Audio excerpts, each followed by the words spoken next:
또 여호와를 기뻐하라. 그가 내 마음의 소원을 내게 이루어 주시리로다. 내 길을 여호와께 맡기라. 그를 의지하면 그가 이루시고 내 의를 빛같이 나타내시며 내 공의를 정오의 빛같이 하시리로다. 하나님을 사랑하고 경외하여 이 자리에 모이신 여러분들을 주님의 이름으로 사랑하고 축복합니다. 오늘 저는 세월의 흐름 속에서라는 제목으로 하나님의 말씀을 전하도록 하겠습니다. 올해 드려지는 주일 예배는 모두 52번입니다. 그리고 오늘은 2015년에 드려지는 주일 예배 가운데 52번째 예배입니다. 1월의 첫 주부터 12월의 마지막 주일까지 52번의 주일 예배가 드려지는 동안 이제 2015년이라고 하는 한 해가 이제 지나가고 있습니다. 세월이 흐른다는 말은 무엇과 같을까 생각해 보니 후회가 쌓인다는 말과 같지 않을까 이런 생각을 해봤습니다. 세월이 흐르는 것은 곧 내 안에 새록새록 후회를 채우는 것이더라고요. 올 2015년이라고 하는 이 시간도 어김없이 나를 떠나면서 내게 내 마음 깊숙한 곳에 여러 가지 후회라고 하는 찌꺼기를 남겨놓았습니다. 올해 내게 남긴 후회의 쓰레기들 가운데 가장 밑바닥에 있는 것은 이것입니다. 정태선 목사님께서 저 로비에서 사다리 타고 올라가 작업하실 때 그 자리를 끝까지 지키지 않고 금방 자리를 비웠던 것, 그것이 너무나 후회스러웠습니다. 저는 목사님이 사다리 타고 계실 때 그 자리를 떠나서는 안 되었습니다. 다른 사람들은 다 떠나도 나는 그 자리에 남아 있어야 하는데 내가 제일 먼저 그 자리를 떠났습니다. 1년 내내 내 탓이라고 하는 그 마음을 안고 지냈습니다. 너무나 후회스러웠고 또 지금도 후회스러운 마음은 조금도 사그라들지 않았습니다. 제 안에는 이 외에도 많은 후회거리들이 많이 쌓여 있습니다. 근데 지난주에 이 모든 후회들을 그렇게 하나씩 모으고 분류해보고 구분해보니까 이 두 가지 후회스러움 그 밑에 다 딸려있더라고요. 그 두 가지. 오늘 저는 그 두 가지 후회스러운 부분을 여러분과 함께 나누기를 원합니다. 우리 4절에 있는 말씀 볼까요? 4절 말씀 시작. 또 여호와를 기뻐하라. 아멘. 올 한 해 돌아보면서 제게 가장 후회스러운 일은 하나님을 기뻐하며 살았어야 했는데 하나님 그분만을 바라보며 그분을 기뻐해야 했었는데 그러지를 못했다는 것입니다. 여러분, 인류 역사상 가장 후회스러운 2위를 정한다면 무엇이든지 아십니까? 인류 역사상 가장 후회스러운 사건 두 가지 신라건이라는 책을 보면 알 수 있습니다. 먼저는 천사장이었던 사탄의 실패가 그것입니다. 아득한 태고의 시절, 온 누리는 혼돈하고 지구가 창조되기 전 천국에서는 하나님의 영광을 에워싼 나날이 이루어지고 있었습니다. 천사를 통솔하는 천사장이었던 루시퍼는 어느 날 하나님으로부터 말씀을 듣게 됩니다. 그것은 그리스도를 주로 섬기라는 하나님의 말씀이었죠. 그런데 그는 그 말씀을 기뻐하지 않았습니다. 그리고 반란을 일으키죠. 내가 왜 그리스도를 섬겨야 하는가? 그리고는 하나님의 옥자, 보좌 가까이까지 나아갑니다. 그러나 그리스도가 던진 벼락을 맞고 그는 그 지극히 높은 하늘에서 이 낮고 낮은 땅으로 떨어지게 된 거죠. 다른 하나는 인류 조상인 아담의 실패입니다. 사탄은 자기의 패배를 너무너무나 분통히 여기고 복수를 다짐하죠. 그리고는 이 뱀의 탈을 쓰고 에덴에 잠입하게 됩니다. 그리고 하와는 선악과 앞에서 또 아담은 하와 앞에서 하나님의 말씀을 거역하죠. 그리고 그들은 후회스러운 일을 택하게 되는 것입니다. 신라원이라고 하는 이 책은 이처럼 인류의 역사에 중대한 영향을 끼친 두 실패를 이야기하고 있고 우리는 그 이야기를 들으며 참으로 후회 막급한 마음을 가지게 됩니다. 근데 성경은 그 실패의 이유까지도 우리에게 분명하게 말씀하고 있습니다. 그것은 바로 하나님의 말씀을 기뻐하지 않았다는 것이었습니다. 루시퍼는 하나님의 말씀을 기뻐하지 않았고 결국 하나님을 대적하다가 영원한 심판을 받는 죄인이 사탄이 되었습니다.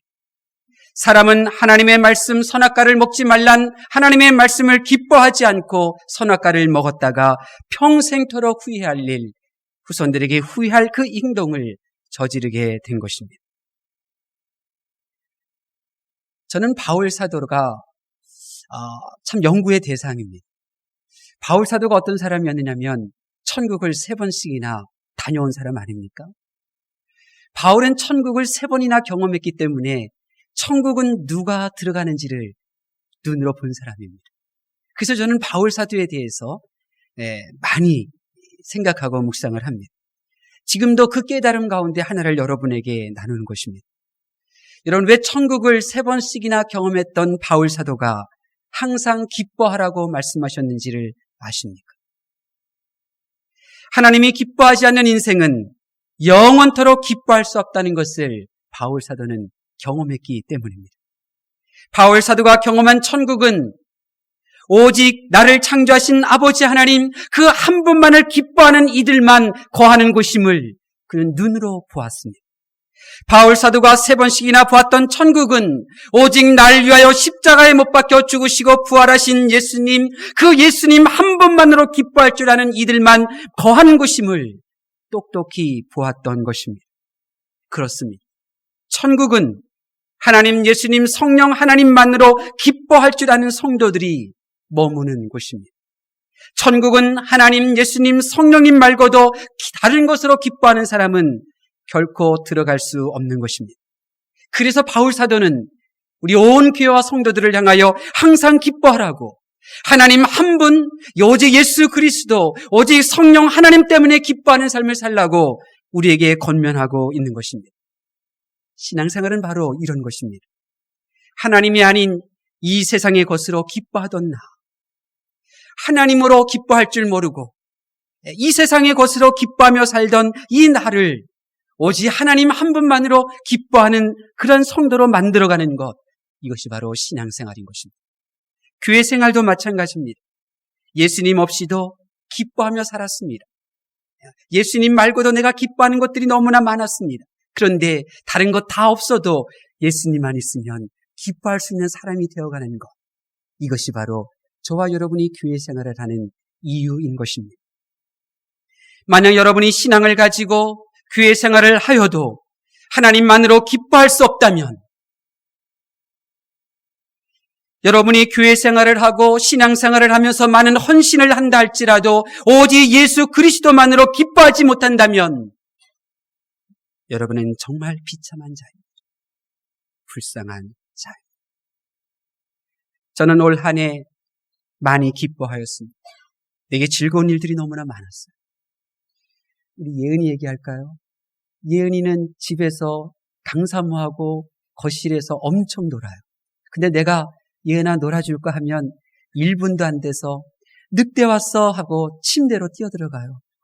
그러면 나는 그때부터 누워서 예은이랑 노는 거예요.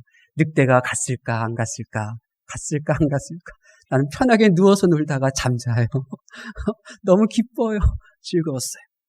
너무 좋은 일들이 많았어요. 그러나 하나님, 예수님, 성령 때문에 내가 기뻐한 일은 너무나 부족했어요. 저는 이것이 하나님께 죄송스럽고 후회스럽습니다. 내게 기쁜 일을 허락하신 그 하나님을 기뻐해야 하는데 그 기쁜 일만 바라보며 기뻐했어요. 내게 기쁨을 주시는 그 하나님만으로 기뻐하여야 하는데 나의 눈은 하늘 보좌까지 그렇게 나아가지를 못했던 거죠. 이것이 후회스럽습니다. 다른 하나, 올 한 해를 보면서 내가 후회스러웠던 것은 하나님께 나의 인생을, 나의 길을 자주 맡기지 못했다는 것입니다. 우리 5절 말씀 볼까요? 5절 말씀 시작. 내 길을 여호와께 맡기라. 아멘. 네, 거기까지 보겠습니다. 내 길을 여호와께 맡기라. 여기서 맡기라고 하는 히브리어는 갈랄이라고 하는 말이에요. 이 갈랄이라고 하는 말은 이제 굴리다, 옮기다, 내어 던지다 이런 뜻이에요. 그러니까 나의 길을 이렇게 하나님께로 옮기는 거예요. 나의 이 길을 하나님께로 굴려버리는 거예요. 나의 길을 하나님께 내어 던진다는 거예요. 나의 길을 내가 붙들고 씨름하면서 올 한 해 내가 얼마나 근심하며 시간을 보냈는지, 올 한 해 나의 길을 놓고 내가 붙들고 얼마나 많은 스트레스를 받았던지요. 부끄럽고 후회스러워요. 왜 그때 하나님께 더 쉽게 던지지를 못했을까? 여기서 길은 삶의 여정뿐 아니라 그 여정에 영향을 미치는 모든 계획, 행동, 그리고 선택, 이 모든 것들을 다 가리킵니다. 나는 매 순간순간 선택의 순간에 그 선택권을 하나님께 던지지를 못했어요. 하나님께 굴려드리지를 못했죠. 이것이 너무나 후회스럽습니다. 그러나 오늘 본문 말씀을 기록한 다윗 왕은 그의 길을 하나님께 온전히 맡겼던 신앙의 사람이었습니다.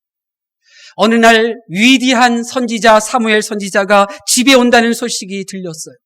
근데 아버지는 형들은 다 집안에 대기시켜 놓고 자기는 들판으로 내보내는 거예요. 들로 내보냈어요.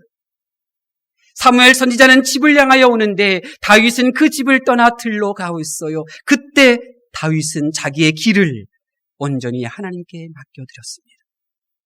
하나님께 그의 인생을 맡겼더니 하나님께서는 들판에 있는 다윗을 부르셔서 그에게 기름을 부어주셨죠. 다윗은 사울 왕에게 쫓겨다닐 때에도 그의 길을 그가 해결하려고 하지를 않았습니다. 그의 길을 그가 책임지려고 했다면 사울 왕을 10번이라도 더 죽였었겠죠. 그러나 하나님께 그의 길을 맡겼더니 하나님께서는 다윗을 끝까지 보호해 주시고 그를 책임져 주셨고 그의 뿔을 높여 주셨던 것입니다. 자신의 길을 하나님께 맡기는 성도의 모습은 성경에 가득합니다. 아브라함, 아들 이삭을 제물로 바치라는 하나님의 말씀 앞에 그는 그의 길을 하나님께 내어 맡깁니다. 자녀를 죽인 아버지, 자녀 없이 살아가야 되는 그 인생이 될 수도 있었지만 그의 길을 하나님께 맡겨버렸죠. 하나님께서는 처음부터 아브라함을 향하여 양을 준비해 놓으셨습니다.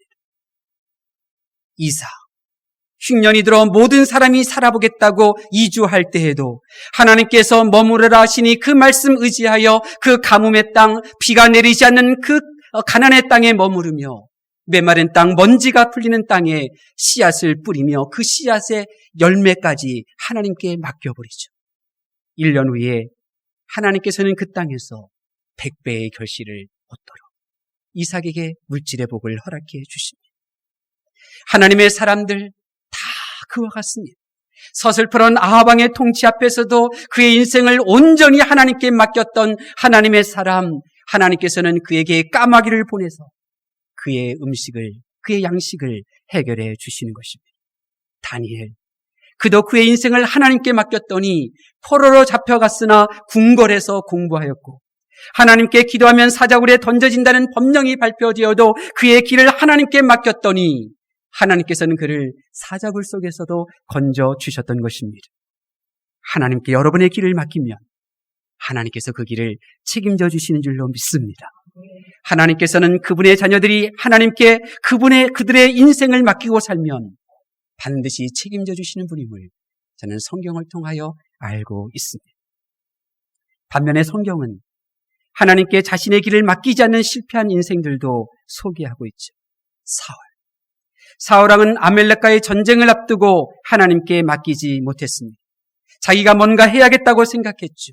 그 결과 전쟁 승리라는 작은 것은 얻었지만 하나님께 버림받고 그리고 사무엘 선지자로부터의 그 슬픔, 비교할 수 없는 많은 것들을 잃어버리게 됩니다.